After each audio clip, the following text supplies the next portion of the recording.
Pronto, vamos lá então. Hoje a gente vai falar sobre a família, edificando o lar sobre o fundamento inabalável da palavra de Deus. Como deve ser uma família de acordo com a palavra de Deus. O objetivo dessa aula: compreender o plano de Deus para a família e a sua importância central na vida de todo ser humano. Conhecer o fundamento bíblico que sustenta a origem da família desde a criação e compreender que a felicidade familiar está diretamente sujeita à obediência de cada membro à palavra de Deus. Essa lição ela vai trazer para nós uma visão de que não existe uma família abençoada se não existir uma família diante da palavra de Deus. Cada membro tem um papel dentro da palavra de Deus que ele deve cumprir dentro da sua casa. E se esses membros fogem desses papéis, se eles fogem da palavra de Deus, eles não conseguem ter uma felicidade familiar. O que acha uma esposa, acha o bem e alcançou a benevolência do Senhor. Provérbios 18, 22. Eu sempre agradeço a Deus. É uma oração minha recorrente, agradecer a Deus porque eu achei uma esposa. E eu não só achei uma esposa, como eu achei uma esposa de Deus demais. Eu achei uma mulher virtuosa. E eu agradeço sempre a Deus por isso. Você que achou uma mulher virtuosa, você deve agradecer a Deus. Se você achou uma esposa e essa esposa ainda não é a mulher virtuosa de Provérbios 31, você deve orar a Deus. Orar a Deus. Hoje eu olho para Paula e eu vejo que a Paula é a mulher de Provérbios 31, sem tirar nem pôr. Só que não foi assim a vida toda. Não foi. Eu precisei orar muito por ela.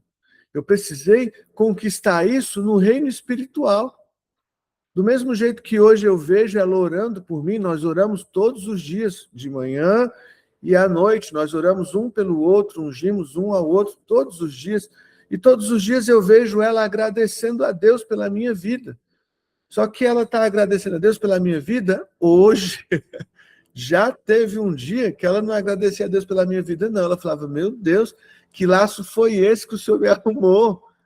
E ela conquistou o William de hoje a partir da oração, através da oração. O casamento é uma bênção soberana, contudo, o maior desafio a ser enfrentado por qualquer pessoa é construir o próprio lar. Para que essa construção seja bem estruturada, o casal deve decidir voluntariamente submeter seu casamento à plena direção divina. O seu casamento, a sua família deve estar diante da presença de Deus. Embora o homem e mulher sejam diferentes, Deus se agrada em uni-los para que pertençam um ao outro, cumprindo o propósito divino de preparar uma nova geração sob a sua proteção, sob a proteção permanente de Deus. Deus, ele estabeleceu um fundamento. Todo casal chega ao casamento com a esperança de construir o melhor lar do mundo, mas o alicerce não depende de profissão, não depende de conta bancária, o alicerce depende de Jesus. Nós não podemos construir o nosso casamento, a nossa família, sobre a areia. Aqui o livro ele traz três passos importantes para que nós possamos construir uma família fundamentada na rocha, não em areia. Ele diz que nós devemos praticar a ação sólida que levanta as paredes da vida diária. Na verdade, ele começa no ouvir, é de baixo para cima. Ele começa no ouvir. Nós devemos estar dispostos a escutar a voz de Deus. Nós devemos reter, guardar a palavra no coração para dar liga à estrutura. É como se fosse o cimento. Você mistura a areia, que é o ouvir, com o cimento, que é o guardar a palavra, e também tem o tijolo, que é o praticar, é a ação sólida que levanta as paredes da vida diária. Esse texto de Mateus 7 diz que todo aquele que ouve a palavra de Jesus e a pratica é semelhante a um homem que edifica sua casa sobre a rocha. Para que nós tenhamos uma família abençoada por Deus, para que nós tenhamos um casamento feliz, nós devemos ouvir a palavra de Deus, guardar a palavra de Deus no coração e praticar a palavra de Deus. Senão nós teremos apenas uma família construída sobre a areia. Imagine alguém que edifica a sua família a partir da vida financeira, a partir da profissão, do quanto ganha. E se acontece alguma instabilidade financeira? Como existem muitas pessoas que acreditam que a hora certa de casar é quando eles estão bem financeiramente. Mas um relacionamento, uma família se constrói só com dinheiro? Não é. O dinheiro é um componente importante, mas ele não é o fundamento. O fundamento está em ouvir, guardar e praticar a palavra de Deus todos os dias. O marido, ele deve ouvir, guardar e praticar a palavra de Deus. A esposa deve ouvir, guardar e praticar. O pai deve ouvir, guardar e praticar. O filho deve ouvir, guardar e praticar. A mãe, a mesma coisa. Somente assim nós conseguiremos ter uma família que é uma família feliz, uma família plenamente feliz. Quando você, e principalmente você que é o homem, ouve, guarda e pratica a palavra de Deus. Que você, a responsabilidade está sobre nós, os homens. Olha só, os pilares para edificar a sabedoria. A sabedoria edificou a sua casa, diz lá em Provérbios 9. E eu achei tão tremendo isso aqui, gente, porque sempre eu leio Provérbios 9, e se vocês pegarem as minhas Bíblias, em algumas Bíblias das minhas leituras anuais, em Provérbios 9, vai ter escrito assim: quais são as 7 colunas? Eu anoto todo ano, quais são as 7 colunas? E aí o pastor César traz esse ensinamento das 7 colunas no livro. Eu achei muito, muito bonito isso. E aí o pilar 1 aqui, o homem sábio. Todo aquele, pois, que ouve estas minhas palavras e as pratica, será comparado a um homem prudente, que edificou a casa sobre a rocha. Uma família começa com um homem sábio. A construção de um lar, ela é iniciada com um homem sábio, com uma mulher sábia. A mulher sábia, ela edifica a casa, mas a insensata, com as próprias mãos, ela derruba. E aí o terceiro pilar são filhos obedientes. Agora, queridos, quando os filhos serão obedientes? Quando houver um homem sábio e uma mulher sábia para conduzir os filhos. Filho meu, ouve o ensino de teu pai e não deixes a instrução de tua mãe. Se o pai não tem um ensino para dar e a mãe não tem instrução para dar, como que o filho vai ser obediente?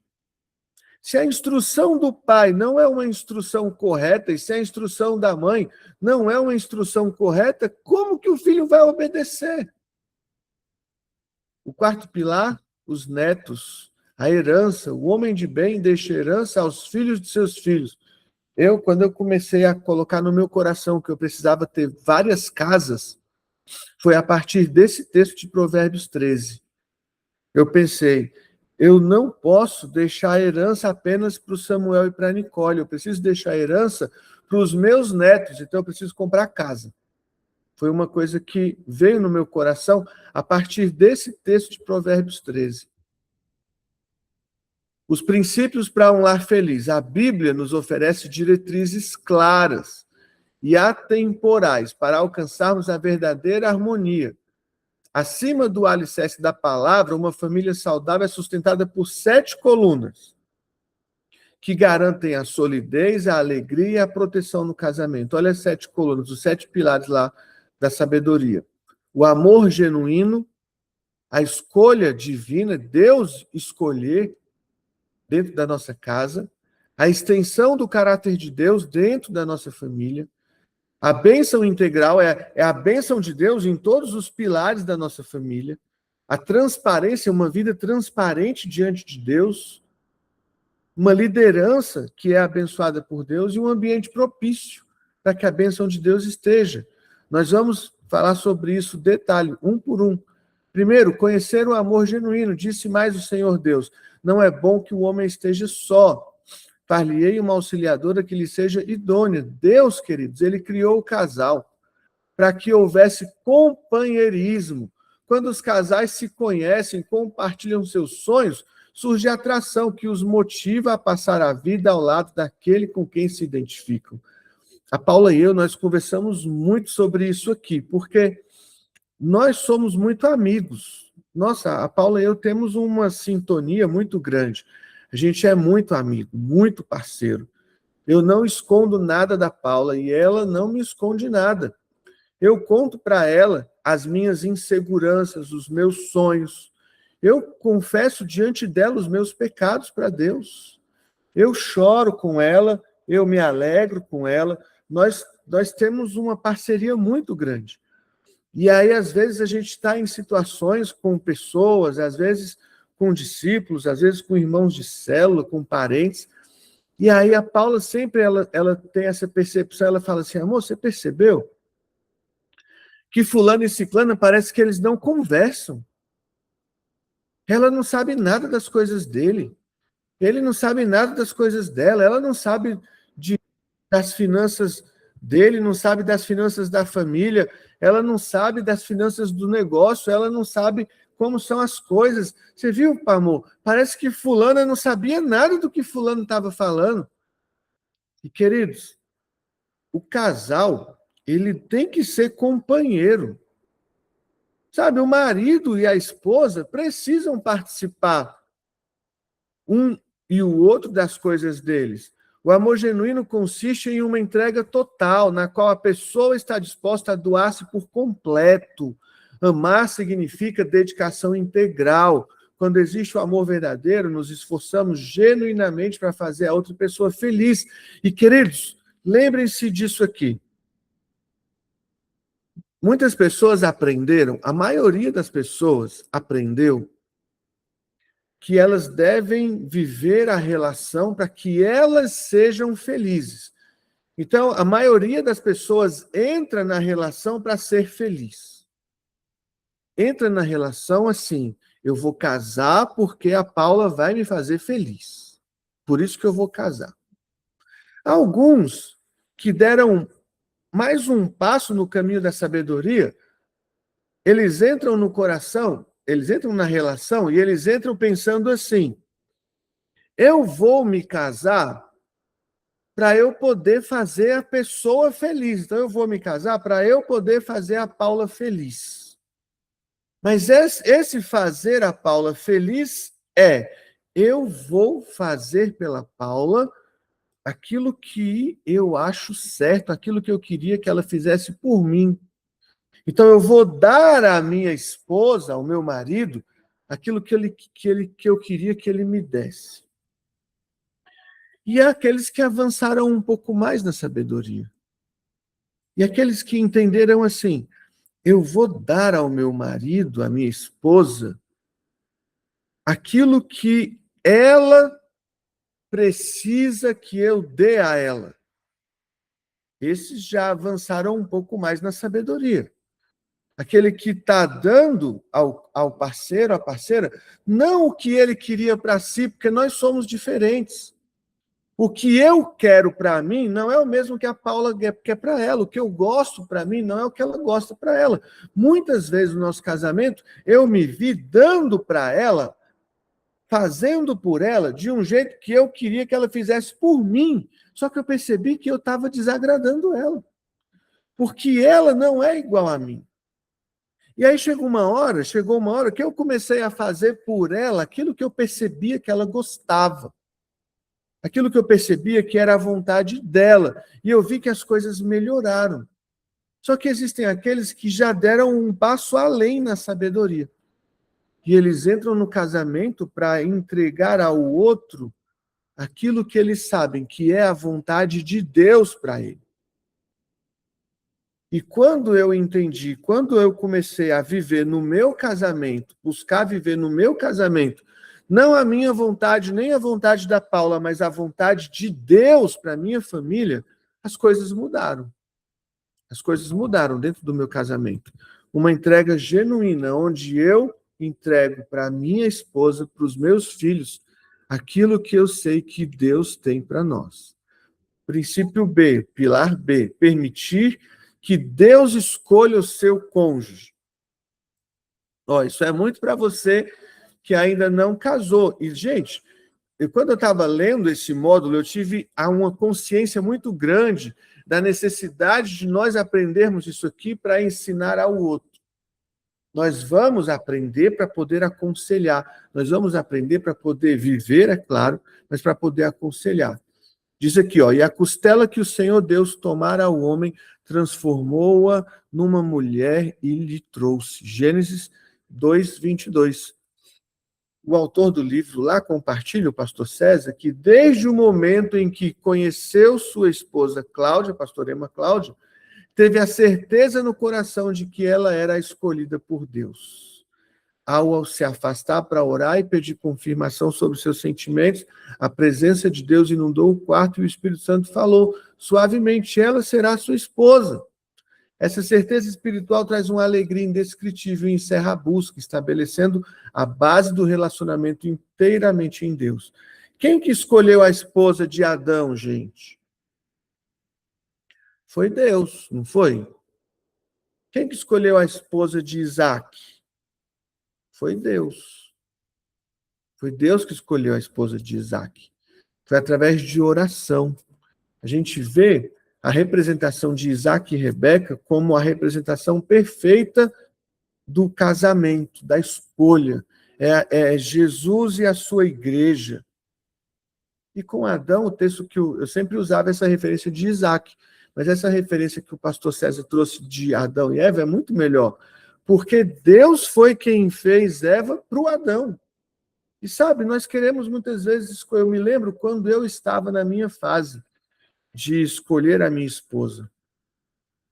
Eu orava ao Senhor, eu devia ter uns 18 anos, e eu orava a Deus: Senhor, eu já quero casar, eu quero casar. E é engraçado, eu orava: Senhor, me dá a minha Eva, eu quero casar, me dá a minha Eva. E naquela situação vieram algumas colegas, amigas ali do grupo de amigos, em que eu poderia ter escolhido qualquer uma delas para casar. Mas eu me lembro que o critério que eu usei foi exclusivamente Deus. Eu me lembro, e eu fico tão feliz com isso. Eu, de vez em quando, converso com o William, adolescente lá, e eu fico: cara, você era um menino muito bom, você era um menino de Deus demais. Não era esse de Deus todo, não, mas era um menino de Deus, sabe? E aí, o que eu decidi naquela época? Eu falei com o Senhor assim: Senhor, fulana está me afastando de Deus, ciclana está me afastando de Deus, Beltrano está me afastando de Deus, mas a Paula é uma menina de Deus. A Paula é de Deus. E aí eu coloquei isso no meu coração, de que eu não queria olhar para mais nenhuma, e que eu olharia para a Paula, porque a Paula era uma menina de Deus. Ela era uma menina que me aproximava de Deus, ela era uma menina que a vida dela era a igreja e a família. Ela não tinha o acúmulo dos pecados que as outras meninas tinham. E o que me fez decidir a minha esposa foi o Senhor. Sabe, nós precisamos permitir que Deus escolha. E se você já casou, você pode agora apresentar a Deus para que Deus faça da sua esposa a mulher que ele tem para a sua vida. Se a sua esposa não te alegra, se a sua esposa é uma esposa que gera atrito na sua vida, é aquela esposa tola de Provérbios, né? Que é melhor morar num canto eirado do deserto do que na casa da mulher rixosa, não é? Aquela esposa que é como a goteira da chuva, né? Que fica pingando ali, aquele negócio nunca cessa. aquela briga nunca acaba. Eu já tive essa mulher, tá? Eu já tive essa esposa. No meio do caminho, a Paula, ela foi essa esposa briguenta, ela foi essa esposa que ela era essa goteira interminável ali, e o Senhor transformou. Ele transformou. A Paula e me transformou. Então, nós precisamos permitir que Deus escolha o nosso cônjuge e orar, abençoando, para que o Senhor transforme a nossa casa. Princípio C, terceiro pilar, compreender que o casamento é a extensão do caráter divino. Também disse Deus, façamos o homem à nossa imagem conforme a nossa semelhança. O propósito central do casamento é reproduzir o caráter de Deus por intermédio da família. A Trindade, o Pai, o Filho e o Espírito Santo estão sempre em perfeita harmonia. Ao estabelecer a família, Deus refletiu o seu próprio caráter ali, para que exista sempre uma harmonia plena e integral entre o homem, a mulher e os seus filhos. É curioso, né? Mas a Trindade divina e a família têm o mesmo aspecto, são três, né? O homem, a mulher e os filhos. O Pai, o Filho e o Espírito Santo. É uma extensão, o casamento é uma extensão do caráter e da vontade de Deus para nós. Saber o que Deus deseja, saber que Deus deseja nos abençoar, é a bênção integral de Deus, e Deus abençoou e lhe disse, sede fecundos, multiplicai-vos. Isso é a palavra de Deus para o casal, para a família. Deus não abençoou Adão enquanto ele estava solteiro, mas sim quando ele estava ao lado de sua companheira. O apóstolo João revela lá na terceira carta de João, que a bênção de Deus para a família é integral e ela atrai uma atmosfera de santidade que inunda o lar. A bênção é espiritual, ela vem e afeta a condição econômica e ela traz saúde física. A bênção de Deus para nós é em toda a nossa família, é em toda a extensão da nossa vida. Deus quer que haja transparência no lar. Princípio quinto. Ora, um e outro, o homem e sua mulher, estavam nus e não se envergonhavam. A ausência de vergonha no Éden fala diretamente sobre a absoluta transparência que deve existir entre o casal. O homem tem que ser um livro aberto para a esposa, e a esposa um livro aberto para o marido. Sabe, queridos, eu já vi algumas situações, inclusive no meu casamento lá atrás, em que nós estávamos sofrendo só porque nós não havíamos conversado. Eu aqui pensando as minhas coisas, a Paula lá pensando as coisas dela, mas quando nós fomos conversar, eu percebi que nada do que eu estava pensando aqui, ela estava pensando, e nada do que ela estava pensando lá, eu estava pensando aqui. Nós estávamos construindo monstros na nossa relação, criados na nossa própria mente. O outro não tinha esse mesmo monstro. O casal tem que conversar. O marido, principalmente, você, marido, principalmente, você precisa ter tempo para conversar com a sua esposa. Você não pode achar que você vai ser um bom marido só sendo um bom provedor. Não, você precisa conversar com ela, ter um dia do casal, ter um momento para o casal, sabe? E não é aquele momento, hoje é o dia de... Não, é um momento prazeroso. É um momento que você vai conversar com ela, e não é uma vez por semana. É um momento no dia onde você vai conversar com ela, onde você vai ouvir com a intenção de obedecer, ouvir com a intenção de resolver, ouvir com a intenção de manifestar o teu cuidado, o teu amor. O casal, ele tem que ser transparente um com o outro, e não tem como ser transparente sem diálogo, gente. Existem casais que não conversam, que não se abraçam, que, sabe, misericórdia. A ausência de vergonha no Éden fala diretamente sobre a absoluta transparência que deve existir entre o casal. O homem deve ter um coração aberto diante da esposa. A mulher não deve ter segredos para o seu marido. Os dois devem agir com plena integridade, vivendo em verdade. jamais fazer nada escondido um do outro. Tá? É erradíssimo fazer alguma coisa escondida. Deus quer que o homem lidere o seu lar. Quando Paulo escreve para Timóteo lá, os atributos de um pastor ou de um bispo, de um líder, ele diz assim, que governe bem a própria casa, criando os filhos sob disciplina com todo respeito.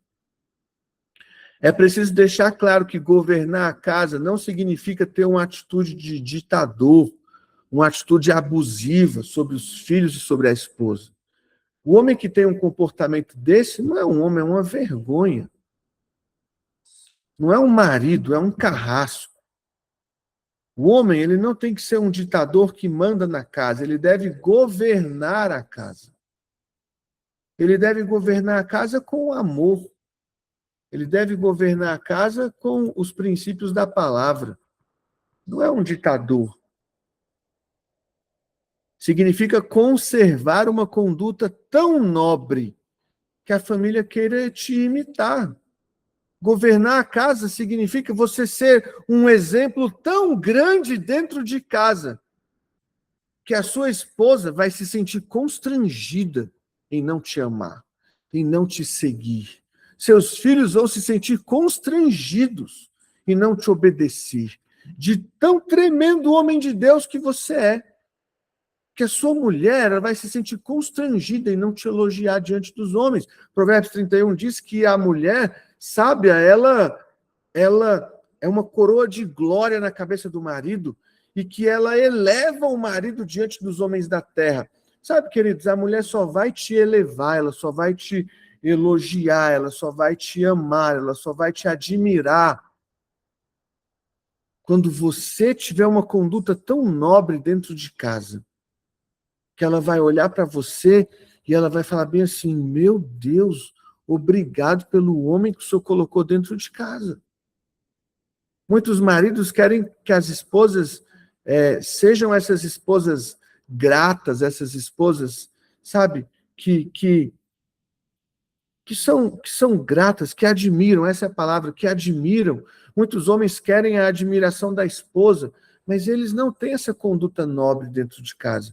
Deus precisa de homens e mulheres que façam a diferença em sua geração, usando menos palavra e dando mais exemplos para a sua família. O passo 7, o princípio 7, preparar um ambiente propício ao desenvolvimento. O ambiente do nosso lar é formado por nossos pensamentos, gestos, atitudes e palavras. A chave principal para criar um ambiente propício é o domínio próprio. Os pais não podem fingir na frente dos filhos. O sucesso no ministério começa em casa. Queridos, domínio próprio é um negócio que eu acho curioso. É um gomo ali, né, do fruto do Espírito, domínio próprio. Só que eu vejo que as pessoas interpretam muito mal o domínio próprio. Deixa eu conversar um pouco sobre isso. Sempre quando eu ouço falar sobre o domínio próprio, eu vejo as pessoas falando no sentido de que você não pode gritar, você não tem que se perder o controle das suas emoções, que você tem que se controlar, você tem que segurar suas emoções. E é isso mesmo. Mas não é só isso, tá? Porque muitas vezes o que você tem que fazer é gritar. Muitas vezes o que você vai ter que fazer realmente é brigar. Você vai ter que corrigir. E ter domínio próprio significa você falar na hora que deve falar. Do jeito certo.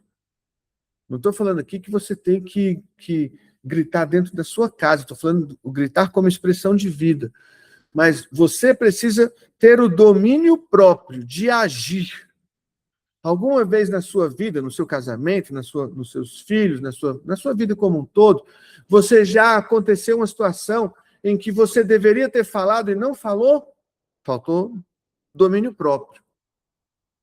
Você sabe que deveria ter falado, você sabe que deveria ter se posicionado, você deveria ter colocado ali a sua questão em pauta, mas você não teve coragem. Faltou domínio próprio. Dentro de casa é a mesma coisa. Nós temos que ter domínio próprio para chamar a atenção dos nossos filhos quando tem que ser chamada a atenção. para repreender a esposa, repreender o marido, quando deve ser repreendido.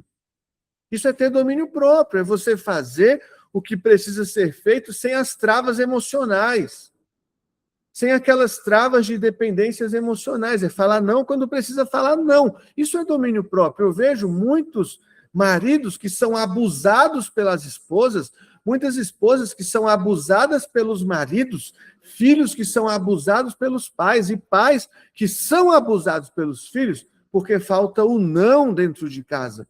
A pessoa não tem coragem de falar não. Isso é falta de domínio próprio. Quando você permite que o outro te abusa, está faltando domínio próprio dentro de casa.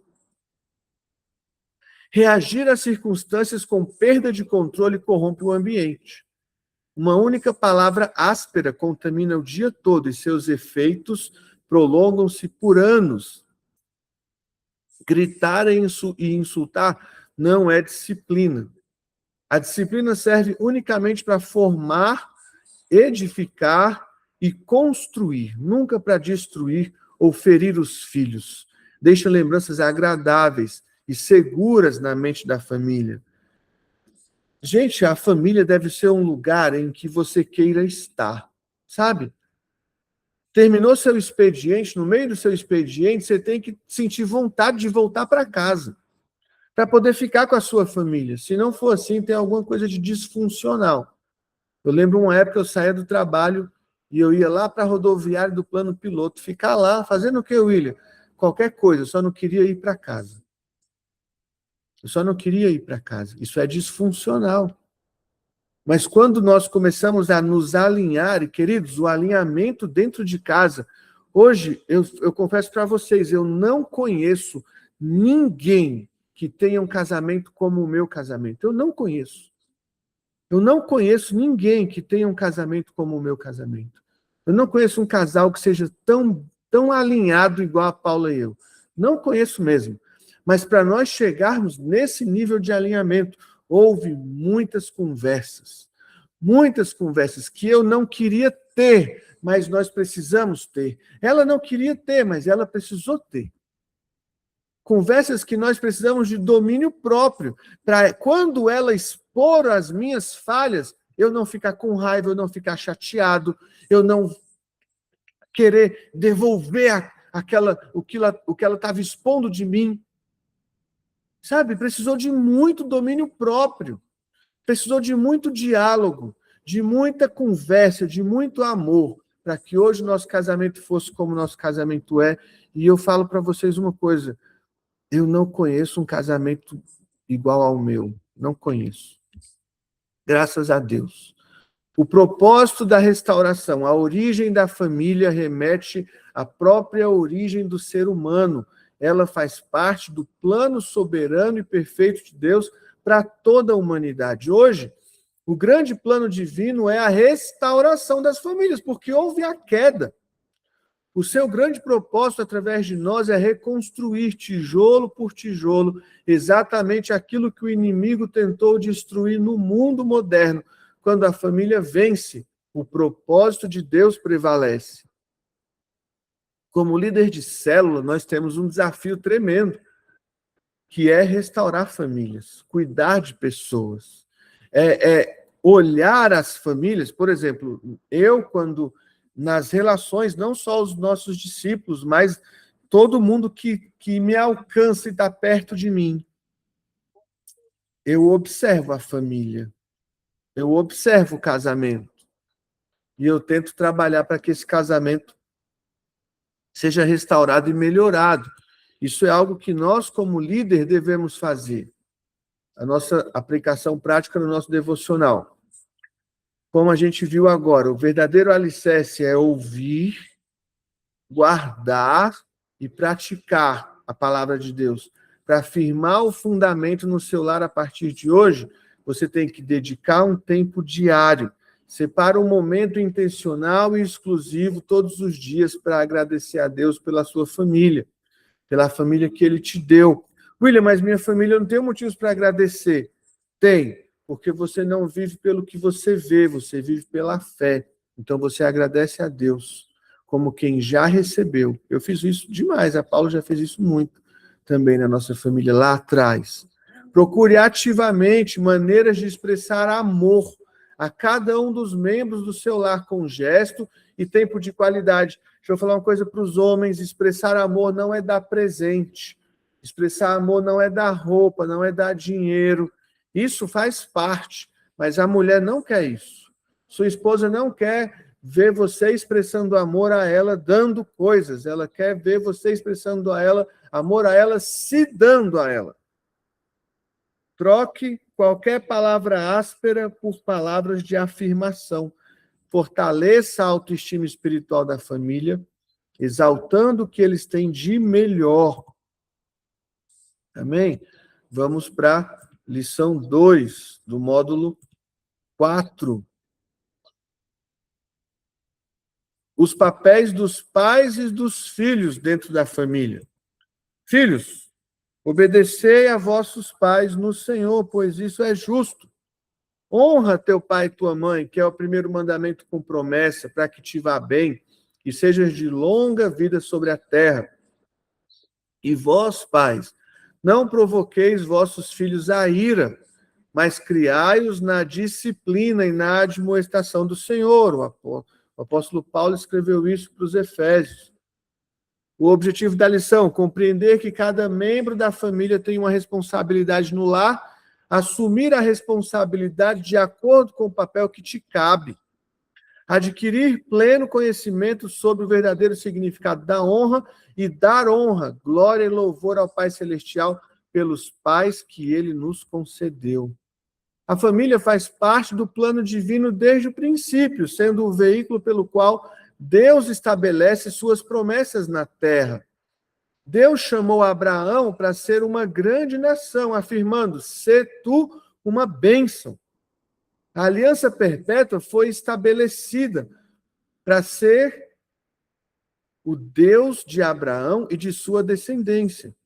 E no fim de sua vida, a bênção de Deus para Abraão foi abundante em todas as áreas, deixando um legado para gerações futuras. Olha só, por meio de Cristo, nós fomos incluídos nas promessas, nessa promessa de bênção, lá para Abraão, para formar famílias estruturadas e prósperas. Nós temos que ter isso.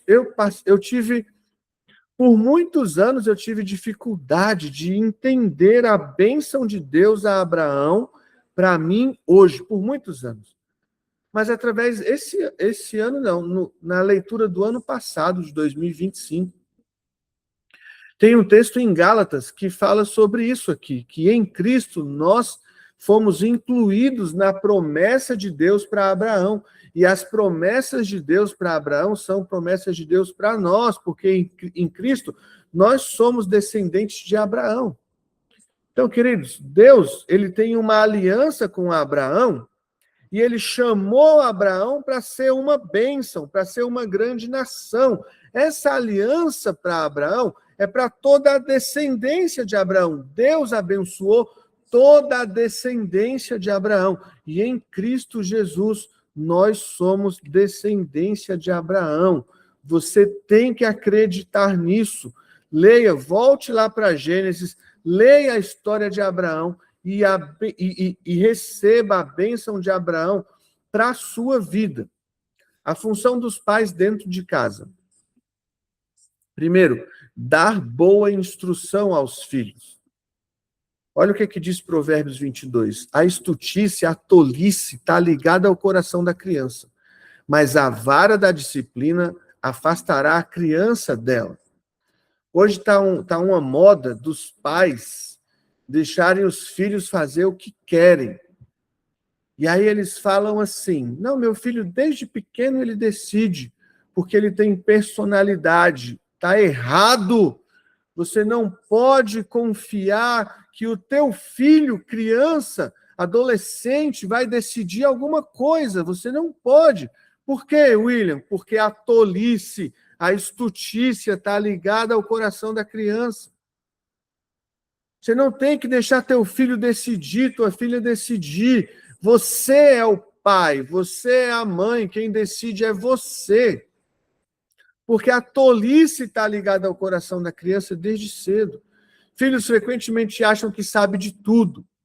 mas é dever dos pais orientá-los, com amor e exemplo, conduzindo-os ao único caminho seguro, que é Jesus. A comunicação constante é a ponte para um relacionamento saudável. Eu me lembro quando a Nicole tinha 14 anos, a Nicole veio conversar comigo e ela falou assim: pai, mas as minhas amigas todas na escola, elas vêm pedir conselho para mim quando elas têm problema. Eu sou sábia. Eu falei, não é que você é sábia, é porque elas são mais tolas do que você. Vocês todas, na verdade, são tolos. Por quê? Porque a tolice está ligada ao coração da criança. Nós não devemos deixar nossos filhos decidir. Você tem que decidir o que seu filho veste, o que seu filho come, o que seu filho escuta. É você que decide. É você que decide.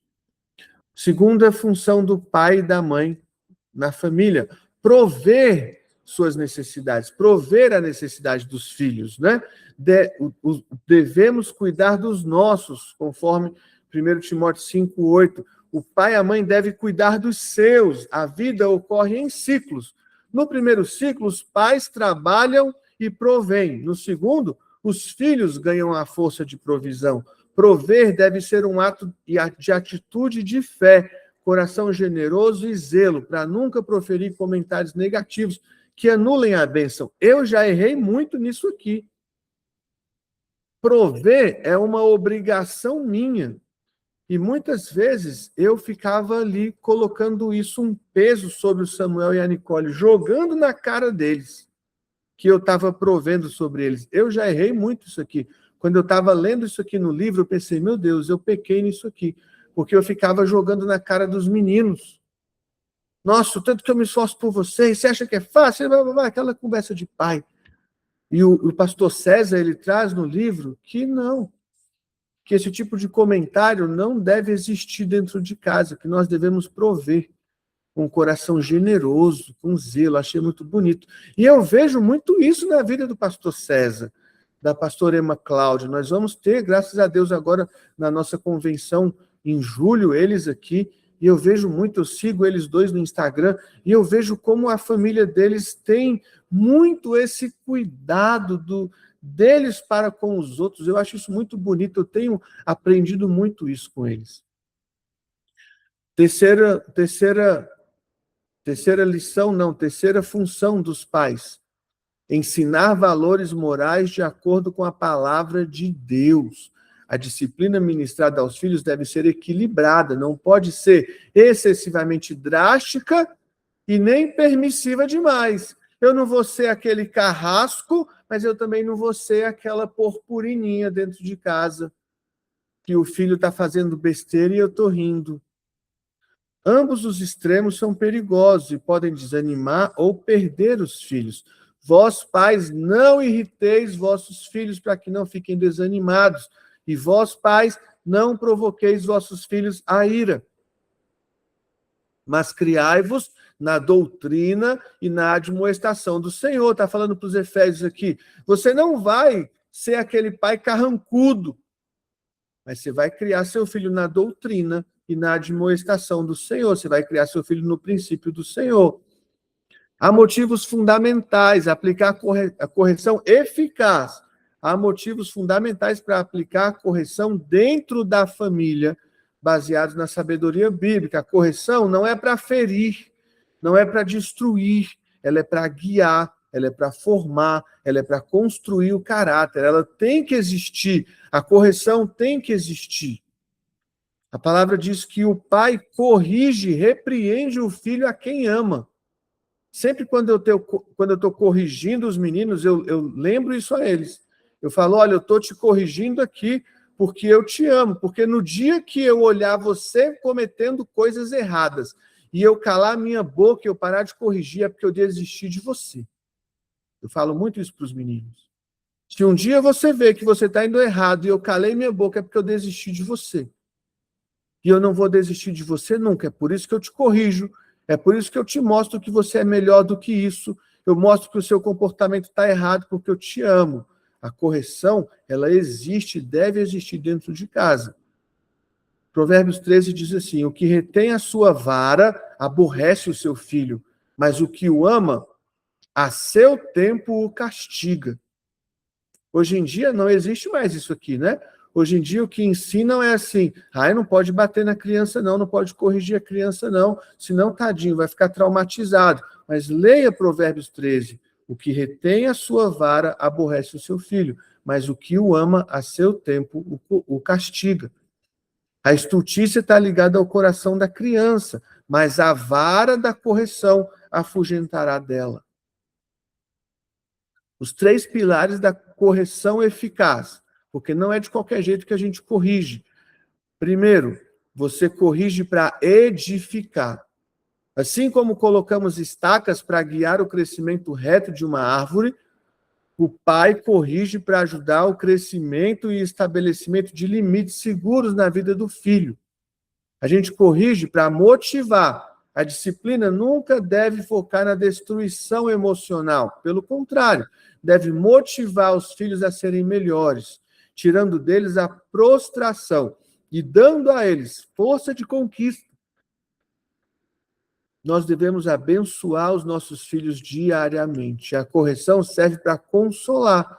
Ela mostra aos filhos que eles não estão sozinhos nas lutas deles. Mostra que eles têm apoio, amparo e um lugar de segurança para recorrer em qualquer circunstância. Eu achei tremendo isso aqui, porque nós corrigimos para edificar, para motivar e para consolar. É como se, eu percebo que nisso aqui, que existem 3 passos da correção. Você começa corrigindo para edificar, é como aquela árvore que está torta, você coloca ela nesse pau para que ela fique reta, você começa corrigindo a rota, depois você vem motivando. A gente aprende isso aqui em gestão, nas aulas de gestão, nas aulas onde nós vamos chamar a atenção do colaborador, nós aprendemos isso aqui. Nós fazemos isso aqui para o colaborador. Com o colaborador, com o funcionário, a gente corrige para edificar, para motivar e para consolar. E às vezes para os filhos, eu mesmo errei muito sobre isso aqui com os meus filhos. Eu não segui esse passo com os meus filhos, eu não sabia disso aqui. E eu não tinha esse entendimento. E eu errei muito na correção dos meus filhos. Lendo esse livro está sendo maravilhoso para mim, esse 4º módulo está sendo maravilhoso. A mulher na família, videira frutífera, Salmo 128, representa a alegria, a frutificação. Deus deu à mulher a graça de edificar a casa e discernir os negócios adequados. Agora, queridos, é papel da mulher saber isso aqui? Com toda certeza do mundo, e principalmente papel do marido. Muitas vezes, nesses 20 e tantos anos que a Paula e eu estamos juntos, eu peguei Provérbios 31 para ler para a Paula. Muitas vezes, muitas vezes. Muitas vezes eu chamei a Paula e falei, vamos ler aqui. E aí eu ia, graças a Deus, não tem o Provérbios 32, né? Que o sábio ia falar ali do homem virtuoso, né? Meu Deus, ainda bem que ele parou falando só da mulher. Se ele fosse ter que falar do homem, as mulheres iam ter muito pretexto ali para poder ler para a gente também. Se bem que a Paula podia ter lido isso para mim, amor. Só eu que li para você. Mas olha só, Provérbios 31, ele traz alguns atributos da mulher virtuosa. Primeiro, é um presente de Deus. É mais valiosa do que pedras preciosas. Toda mulher é um presente de Deus e mais valiosa do que pedras preciosas? Não. Ele está falando da mulher virtuosa. Mulher virtuosa, quem a achará? O seu valor muito excede as finas joias. Ele está falando da mulher virtuosa. Às vezes a mulher, ela quer ser valiosa, mas ela não é virtuosa. O homem, às vezes, quer ser valioso, mas não é virtuoso. Está falando aqui da mulher virtuosa. Ela transmite confiança ao esposo. E ela tem a unção para a prosperidade. A mulher virtuosa é bênção para o seu marido o tempo todo. Ela não envergonha o seu marido. Ela é trabalhadora. Ela sabe providenciar recursos para o sustento da família. Esses dias eu conversando com um casal, e a mulher falou bem assim, a esposa falou bem assim, O marido é que tem que trabalhar, o marido é que tem que prover dentro de casa. Eu falei, mentiram para você. Peguei esse livro, peguei Provérbios 31, abri na hora Provérbios 31 e li aqui, ó, a mulher virtuosa, ela trabalha, ela acorda de madrugada para levar sustento para sua casa. Ela é negociante. Não existe isso de que é obrigação do marido sustentar a casa. Olha aqui a mulher virtuosa. Ela sabe providenciar recursos para o sustento. Ela zela pelo bem-estar da família. Ela preocupa-se em deixar herança aos filhos. Ela é esforçada e corajosa. Ela tem discernimento financeiro. É sensível à revelação. Ela sabe fazer o seu trabalho com excelência. Ela é misericordiosa com os necessitados. Ela é precavida com a sua família. Ela é elegante, não é vulgar. Ela é elegante. Ela incentiva o seu marido no ministério. Ela é empresária e visionária. Ela antecipa-se aos acontecimentos. Ela tem palavra de sabedoria e pratica a misericórdia. Ela sabe valer-se por si mesma sem ser peso, sem ser carga. Ela sabe ganhar o respeito e a admiração da família. E ela destaca-se por suas obras reais e não se engana com a aparência. Aí ele fala também da mulher no ministério. O apóstolo Paulo incentivou o trabalho em grupos homogêneos. A melhor forma de capacitar mulheres para o ministério e para a família é através de redes exclusivas para mulheres, gerando grande influência. A gente teve agora o exemplo do evento das mulheres, a colheita das mulheres. Meu Deus, que coisa mais linda! Que coisa mais linda, aquele tanto de mulher ali diante do Senhor, sentindo o amor do Senhor, o abraço do Senhor, foi muito lindo, que coisa tremenda. Semear nos filhos, função também dos pais. Não vos enganeis, de Deus não se zomba, pois aquilo que o homem semear, isso também colherá. Deus uniu o trabalho familiar ao ministerial. A maior proteção para a família ocorre quando o casal atua e trabalha em equipe, semeando deliberadamente o melhor em seus filhos para colher boas ações no futuro. Eu fico vendo muitas vezes, a mulher entregue na igreja e o pai não. A mãe entregue na igreja e o pai não. Olha, para os homens, tá? Se a sua mulher serve e você não serve, você está plantando na vida dos seus filhos. Os filhos tendem a ver muito mais o exemplo do pai. Se o pai está lá sentado, não fazendo nada, e a mãe está servindo, logo os filhos vão parar de servir. Essa é uma tendência muito forte. Nós devemos semear, e a gente aprende que semear na vida dos filhos é semear profissionalmente, é semear dando uma boa faculdade. Mas, queridos, nós precisamos nos atentar para a vida espiritual dos nossos filhos. Nós temos que ser exemplo para os nossos filhos. Nós temos que ensinar os nossos filhos a servir. Como? Servindo, dando o exemplo. A linguagem afeta as circunstâncias. Semeando palavras e atitudes positivas. Devemos comunicar a palavra de Deus e não nos deixar levar pelas situações passageiras. Palavras alinhadas ao conselho divino conduzem a vida ao sucesso. Nós devemos semear integridade na vida dos nossos filhos. Integridade resulta do relacionamento íntimo e constante com Deus.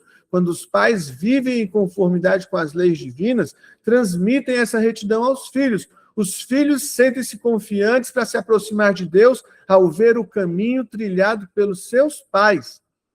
Nós devemos semear espiritualidade. Embora a salvação seja pessoal e não hereditária, o ambiente que criamos é determinante para isso. Ao dedicarmos esforço e amor integral, criamos uma atmosfera propícia para que os nossos filhos se sintam motivados a entregar suas vidas a Jesus, tomando a decisão de servir ao Senhor voluntariamente. Nós devemos agir intencionalmente para conduzir nossos filhos a Cristo. Nós devemos semear disciplina. O objetivo da disciplina é dar direção, não causar feridas.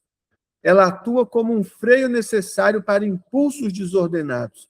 A disciplina prudente produz um fruto pacífico de justiça e protege a criança contra sua imaturidade.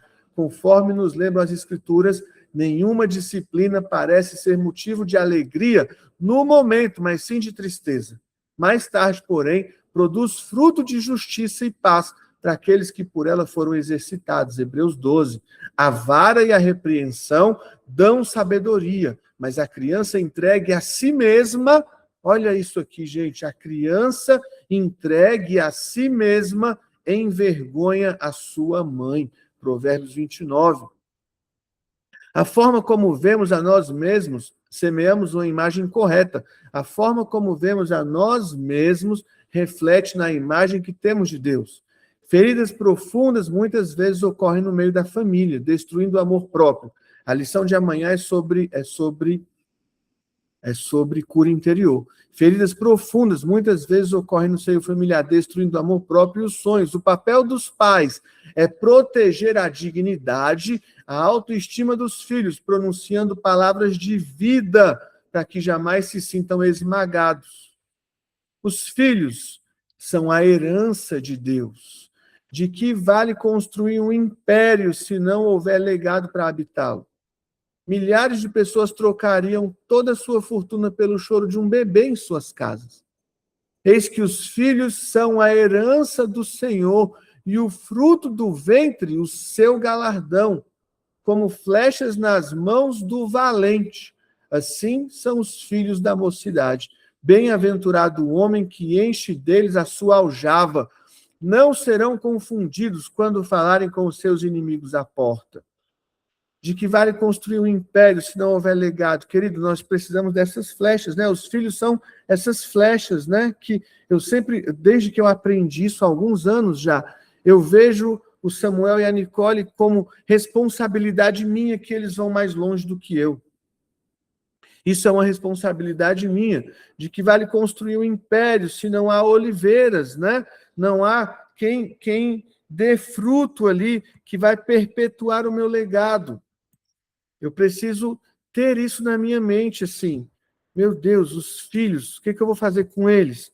Eu vou cuidar para que eles sejam flechas, ou seja, eu vou lançá-los além de mim. O pastor Clay fala um negócio muito bonito.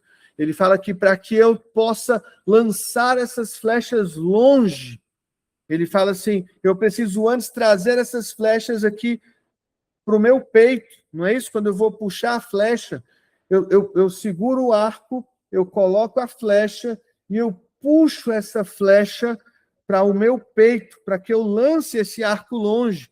O pastor Clay sempre ensina isso, eu acho isso muito bonito. Eu preciso trazer os meus filhos perto do meu coração, para que eu os lance como flecha, para que eu os lance além de mim, com amor. Os filhos devem honrar os pais. Papel dos filhos agora. Honra teu pai e a tua mãe, como o Senhor teu Deus te ordenou, para que se prolonguem os teus dias e para que te vá bem na terra que o Senhor teu Deus te dá. A hierarquia natural estabelecida por Deus exige, primeiro, submissão a Deus e logo a seguir aos pais. A falta de sucesso e as maldições no destino das pessoas muitas vezes derivam da ruptura dessa estrutura, através da arrogância e da rebeldia. Da forma como tratamos os nossos pais dita o nosso sucesso. Eu vejo que isso tem se invertido hoje.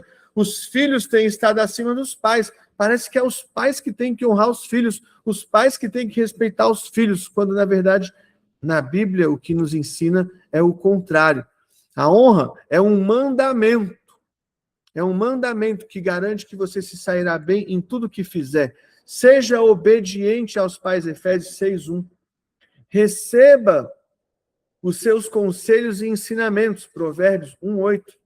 Traga alegria para a vida dos seus pais, Provérbios 10:1. Cuide deles na velhice, Provérbios 23:22. Bendiga-os sempre, refletindo a luz de Deus na sua vida, Provérbios 20:20. É o ciclo da honra dos filhos para com os pais. Esse é o ciclo da honra. A verdadeira honra. Honrar significa expressar nossa profunda admiração, consideração, respeito e louvor a Deus por intermédio das pessoas por quem fomos gerados. A honra não é dada apenas aos bons pais, mas àqueles que talvez não tenham sido o ideal. Não perdoar significa desinteresse desinteresse pela bênção de Deus, na verdade. O perdão restaura a essência da família divina. A origem da família é o projeto perfeito de Deus para a humanidade. É imprescindível separar tempo todos os dias para agradecer a Deus pela família, estreitar os laços de amor com cada membro e exaltar a qualidade uns dos outros. Eu quero fazer uma pergunta e você vai responder para você mesmo. Quanto tempo do seu dia você dedica à sua família? Quanto tempo do seu dia você dedica à sua esposa? Você dedica aos seus filhos? Quando seu filho vem conversar com você, sua filha vem conversar com você, você ouve de verdade ou você só finge que escuta? Hoje, vamos tirar um tempo para conversar dentro de casa?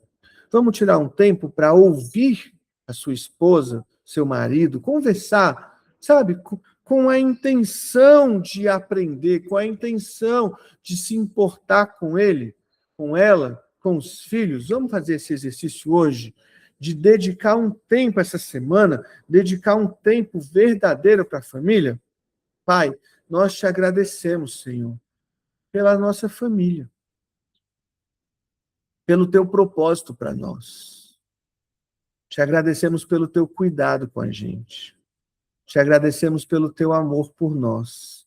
E apresentamos ao Senhor a nossa família, Pai, a nossa casa. Pai, manifesta o teu propósito sobre nós, sobre a nossa família, sobre a nossa casa. Manifesta, Senhor, a tua vontade. Nos ensina a viver melhor, Pai. Nos ensina a viver o teu caminho. Nos ensina, Senhor, a construir uma família forte, uma família abençoada. Nos ensina, Senhor. Nós consagramos o nosso dia ao Senhor, dedicamos o nosso dia ao Senhor, apresentamos ao Senhor a nossa família, a nossa casa, os nossos projetos, pedindo a tua bênção, Pai, em nome de Jesus. Amém, queridos?